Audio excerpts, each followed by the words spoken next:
ఇటీవల మీరు టీటీడీ వాళ్ళు మిమ్మల్ని సలహాదారుడిగా నియమించుకున్నామని అన్నారు కదా, అది జరిగిందా సార్? అది ఏమాకు వచ్చిందా? అది మీ పాత్ర ఏ విధంగా ఉండబోతుంది సార్? ఇందులో విషయం ఏంటంటే శర్మగారు, నిన్ననే నాకు టీటీడీ డిప్యూటీ ఈఓ గారు ఒక ఆవిడ ఫోన్ చేశారు.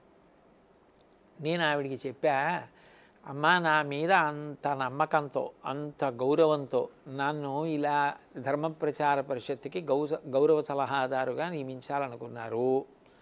మనసులో ఇంత నమ్మకం ఉంచుకున్నందుకు టీటీడీ ధర్మకర్తల మండలి అధ్యక్షుడికి కార్యనిర్వహణాధికారి గారికి నా హృదయపూర్వకమైన కృతజ్ఞతలు. కానీ నేను 38 ఏళ్ళు కేంద్ర ప్రభుత్వంలో పనిచేశా. సలహాదారు అంటే ఏమిటి? ఎప్పుడైనా ఆ ధర్మ ప్రచార పరిషత్తు సమావేశం అయ్యి వాళ్ళకి ఒకటి ఏదైనా అనుమానం రావాలి, ఇది చేస్తే పనికొస్తుందా సమాజానికి అని. ఎందుకంటే అలాంటి అవకాశమే ఉండదు. అక్కడే ఉంటుంది ధర్మ ప్రచార పరిషత్తులో సభ్యులు బోర్డు అంతమంది ఉంటారు, అధ్యక్షుడు ఉంటారు, కార్యనిర్వహణాధికారి గారు ఉంటారు. వాళ్ళందరూ విశేషమైన అనుభవశాలురు. వాళ్ళకి అసలు ఆ అనుమానం వచ్చే అవకాశమే తక్కువ. అది వస్తే నన్ను అడగాలి, అడిగితే అప్పుడు అంతమందికి తట్టంది చెప్పే శక్తి నాకు ఉండాలి. సలహా అప్పుడు కదా సలహాదారుడు అంటే. దానికి అమ్మా పదవి ఎందుకు తల్లి, అందుకని మీరు ఏమనుకోకండి, నేను ఆ పదవిని స్వీకరించట్లేదు, నాకు వద్దమ్మా. దానికి నాకు పదవులు ఇస్తే చేస్తానని ఎందుకు అనుకున్నారమ్మా? వెంకటేశ్వరుడు అఖిలాండ కోటి బ్రహ్మాండ నాయకుడు, నేను ఆయన కింకరుణ్ణి, నా ఊపిరి ఆయన, వడిబాయక తిరిగే ప్రాణబంధుడా అంటాడు అన్నమయ్య.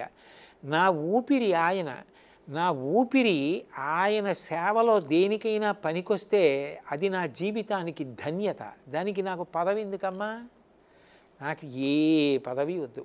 తిరుమల తిరుపతి దేవస్థానముల వారికి నా వలన ఈ పని జరుగుతుందని నువ్వు వచ్చి ఈ పని చేసి పెట్టు అని అడిగితే నాకు అవకాశం ఉండాలి, కానీ ఆ పని చెయ్యడానికి పరుగున వెళ్ళి చేసి పెడతా.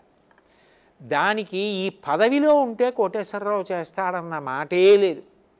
అందుకని నాకు ఏ పదవులు వద్దు తల్లి, నేను ఈ మాట చెప్పానని దయచేసి పెద్దలకి తెలియచేయండి, నేను ఏ పదవి స్వీకరించను అని చెప్పేశానండి. అంటే ఈ పదవికి సంబంధం లేకుండా వెంకటేశ్వర స్వామికి సంబంధించి ఎప్పుడైనా కానీ నా పరిధిలో ఏదైనా నేను చెప్తానని చెప్పాను. నేను చేయగలిగిన ఏ సేవ అయినా సరే నేను ఖాళీగా ఉండాలి, చేయగలిగినదై ఉండాలి. ఏదో అక్కడ ఏదో నేను చెప్పగలిగింది ఏదైనా రమ్మన్నారనుకోండి, అప్పుడు నేను వేరొకరికి ఆ సమయంలో వస్తానని మాట ఇవ్వకుండా ఉంటే తప్పకుండా వెళ్ళి చెప్తా. ఎన్నో మాటలు వెళ్ళా. నేను చేసిన ప్రవచనాలన్నీ వెంకటేశ్వర భక్తి ఛానల్ వారికి ఇచ్చా. అంతకన్నా నాకు ధన్యత ఏముందండి? అదేం గొప్ప కాదు. దానికి పదవి ఎందుకు? అందుకని నాకు ఏ పదవి వద్దమ్మా, చేశా 38 ఏళ్ళు చాలని చెప్పానండి. ఈ సలహా చెప్తాను, ఎప్పుడైనా నేను సేవ చేస్తాను, కానీ పదవే అవసరం లేదు, సేవ చేయాలని చెప్పేశాను. అందుకని నేను ఆ పదవిని స్వీకరించలేదండి. సేవ చేయాలంటే పదవే అవసరం లేదు. అదే కదా మీ ఆలోచన. అంతే. మరి మీరు రచనలు ఏమైనా చేయబోతున్నారా? ప్రాజెక్ట్స్ ఏమైనా, కొత్త ప్రాజెక్టులు ఏమన్నాయా, గోశాల లాంటివి? అంటే ప్రస్తుతంలోనండి నా దృష్టిలో కొన్ని విషయాలు ఉన్నాయి. ప్రత్యేకించి నేను పిల్లలకి స్ఫూర్తిదాయకమైన విషయాలు కొన్ని చెప్పాలి అనుకున్నాను. అవి చెప్పేటప్పుడు కేవలంగా ఏదో భారతం, భాగవతం, రామాయణం ఇటువంటి వాటికే కట్టుబడడం కాకుండా, ఇప్పుడు జార్జ్ బెర్నార్డ్ షా ఉన్నాడు, సివి రామన్ ఉన్నారు, అట్లాగే మోక్షగుండం విశ్వేశ్వరయ్య గారు ఉన్నారు, విన్స్టన్ చర్చిల్, జార్జ్ ఫోర్డ్, వీళ్ళందరూ, అబ్రహాం లింకన్, రవీంద్రనాథ్ ఠాగూర్, వీళ్ళందరూ లబ్ధప్రతిష్ఠులైన వ్యక్తులు, మేడం క్యూరీ, వీళ్ళందరి జీవిత చరిత్రలు చదువుతూ ఉంటే అబ్బా ఏమి కష్టపడ్డారా అనిపిస్తుంది. ఇంత కష్టపడి అంత త్యాగం చేసిన వాళ్ళు చెప్పిన అద్భుతమైన సూక్తి వాక్యాలు ఉన్నాయి. అవి పిల్లలకి స్ఫూర్తిదాయకం. అది నేను ఎక్కువసేపు అవసరం లేకుండా పిల్లల్ని దృష్టిలో పెట్టుకుని వినదగునెవ్వరు చెప్పిన అన్న శీర్షికతో చెప్పాలి అని అనుకున్నాను. అవి మొట్టమొదట 116 చెప్దామని అనుకున్నాను.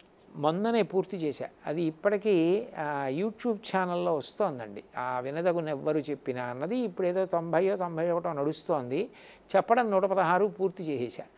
అది ఒకటి చేశానండి.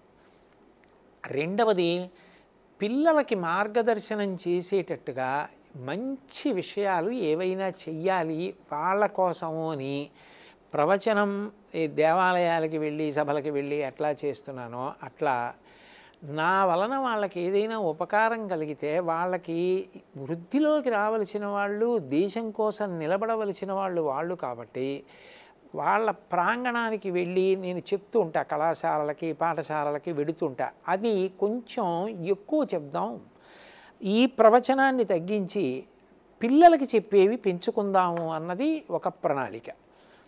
ఇక మూడవది నాకు చాలా ఇష్టమైనటువంటి విషయాల్లో ఒకటి ఏంటంటే, మహాభారతంలో భీష్ముడు ఉన్నాడు అనుకోండి, 18 పర్వాల్లో అనేక చోట్ల కనపడతాడు. మొత్తం భీష్మాచార్యుల వారి జీవితం అంతా అంత తేలిక కాదు చదివేయడానికి. భవిష్యత్ తరాల్లో పిల్లలు చదువుకోవడానికి తేలికగా మహాభారతంలోంచి భీష్ముడు, మహాభారతంలోంచి కృష్ణుడు, మహాభారతంలో అర్జునుడు, మహాభారతంలో భీముడు, ఇలా 18 పర్వాల్లోంచి తీసి చెప్పాలి అని భారతం ముఖ్య పాత్రలు అన్నీ చాలా వరకు చేశానండి. చాలా వరకు చేశా, అవన్నీ ప్రసారం అయ్యాయి కూడా. ఇప్పుడు అట్లాగే ఇంకా కొన్ని అందులోంచి చెయ్యాలి అని కోరిక ఉంది. అట్లాగే ఈ గోశాల గోసేవకి సంబంధించి కూడా నా మనసులో ఇంకా కొన్ని ఆలోచనలు ఉన్నాయి. అవి చెయ్యాలి అని చెప్పి కొంత ఆలోచన ఉంది. ఇవన్నీ కూడా భగవంతుడు తగినంత శక్తిని ఇచ్చి అంటే ఇంకా వేరే విశాఖపట్నం అటువంటి ప్రాంతాల్లో కూడా ఇటువంటి పెట్టాలనే ఆలోచనలు ఉంది. అంటే ఒకప్పుడు భారతీయం అని పిల్లలకు ఒక కార్యక్రమం చేశాం. అది ఏమిటి అంటే 2 రోజుల సెషన్ చేసామండి. చేసి మొదటి రోజు పిల్లలే వాళ్ళే ఒక సర్దార్ పటేల్ గారిగా, ఒక గాంధీ గారిగా, ఒక నెహ్రూ గారిగా వాళ్ళ జీవిత చరిత్రల్లోంచి వాళ్ళు ఎంత కష్టపడి అంత వాళ్ళు అయ్యారో వాళ్ళ జీవిత సందేశం ఏమిటో. శాస్త్రి గారు ఉన్నారనుకోండి, జై జవాన్ జై కిసాన్, అట్లా ఏదో పటేల్ గారు ఉన్నారు ఇంటిగ్రేటెడ్ ఇండియా, అట్లా తయారు చేసి వాళ్ళ యొక్క మేకప్ వేసి వాళ్ళు వచ్చి పిల్లలు ఉద్దేశించి మాట్లాడారు. ఎలా అంటే ఆ పిల్లలు వస్తుంటే సర్దార్ పటేల్ గారు వచ్చిన అనుభూతి పొందారు. అది ఎంత అనుభూతి అంటే అనుకోకుండా ఆ రోజున పటేల్ గారి పుట్టినరోజు. ఆ రోజు కార్యక్రమానికి అప్పటికి ఆంధ్రప్రదేశ్ ప్రభుత్వ ప్రధాన కార్యదర్శి ఎల్వి సుబ్రహ్మణ్యం గారు, West Bengal director general of police దానికి చీఫ్ గెస్ట్గా వచ్చారు. వీళ్ళందరూ deputy prime minister of India పుట్టినరోజని వేదిక మీదకి వెళ్ళి ఆయనకి శాల్యూట్ ఇచ్చి, ఏపీగా ఈయన ఆయనకి పుష్పగుచ్చం ఇచ్చి ఆయన్ని సత్కరించి అభినందనలు చెప్పి కిందకు వచ్చారు. రమేష్ గారు ఇలా అని నిజంగానండి. అది ఆ పిల్లలే దేశనాయకుల్లా మాట్లాడుతుంటే పిల్లలందరూ ఓ పటేల్ గారు ఇంత కష్టపడ్డారా, దేశం గురించి ఆయన ఇన్ని కలలు కన్నారా, శాస్త్రి గారు ఇంత కష్టపడ్డారా, వాళ్ళకి ఎంత అందుకుందోనండి. రెండో రోజున ఏం చేశామంటే దేశం కోసం పోరాటం చేసి వీరమరణం పొందినటువంటి వారి యొక్క భార్యల్ని తీసుకొచ్చాం.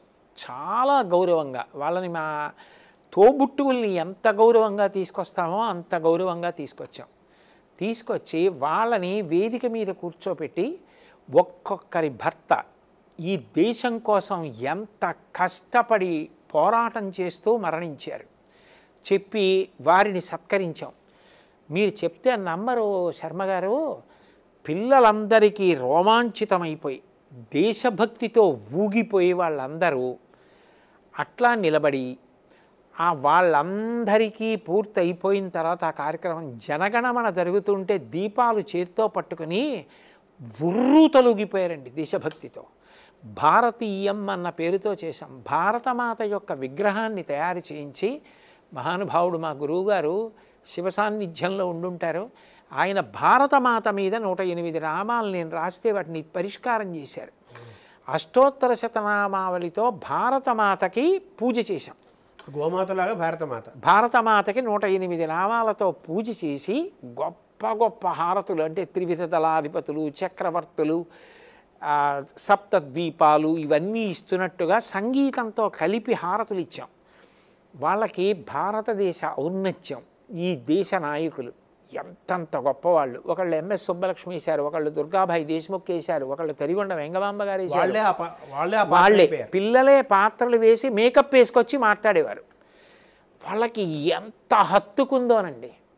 నాకు ప్రగాఢమైన కోరిక ఏమిటంటే ఆ భారతీయం లాంటి కార్యక్రమాలు అనేక చోట్ల చెయ్యాలనుంది. ఎందుకంటే అది పిల్లల్లో ఎంత స్ఫూర్తి నింపిందో నేను చూశాను. అటువంటి కార్యక్రమాలు కొంచెం అవి డబ్బు ఖర్చుతో కూడుకున్న విషయాలు, చిన్న విషయాలు చేసి చెయ్యాలి. అవి వివిధ ప్రాంతాల్లో చెయ్యాలి అని. స్కూల్స్ చాలా ఉన్నాయి, వాళ్ళు ఆర్థికంగా శక్తిమంతులు, కానీ వాళ్ళకి దీని మీద అనురక్తి ఉండాలి. అప్పుడు ప్రభుత్వాలు ఇన్వాల్వ్ చేసి అనేక పట్టణాల్లో ఈ భారతీయం కార్యక్రమాన్ని చెయ్యాలని, తద్వారా పిల్లలందరిలోనూ దేశభక్తి గురించి ఒక గొప్ప స్పృహ కలగాలని, మనం ఉపన్యాసం చెప్పడం కాదు, పిల్లల్ని అలా చెప్పించాలని. ఇది ఆఖరికి నేను కంచి కామకోటి పీఠాధిపతులు శంకర విజయేంద్ర సరస్వతి స్వామి వారు ఎదురుగుండా చేయించారు ఈ పిల్లలు చెప్పిన కార్యక్రమం. ఆయన కూడా చాలా సంతోషించారు అది చూసి, చాలా బాగుందని. అట్లా చెయ్యాలి. చేసి దేశభక్తిని బాగా నింపాలి ప్రజల్లో. ప్రత్యేకించి విద్యార్థుల్లో దేశభక్తి నాటడానికి ఇది ఉపయోగపడుతుంది. ఇది ఆంధ్రప్రదేశ్లో అన్ని చోట్ల చెయ్యాలి అని నాకు ఒక గొప్ప కోరిక ఉందండి. కాకినాడలో చేశా, చాలా విజయవంతమైంది. ఇప్పుడు దాన్ని మిగిలిన ఊళ్ళల్లో చెయ్యాలి. దానికోసం ఆలోచన ఉంది. ఆ పైన భగవంతుడి అనుగ్రహం ఉండాలి కదా.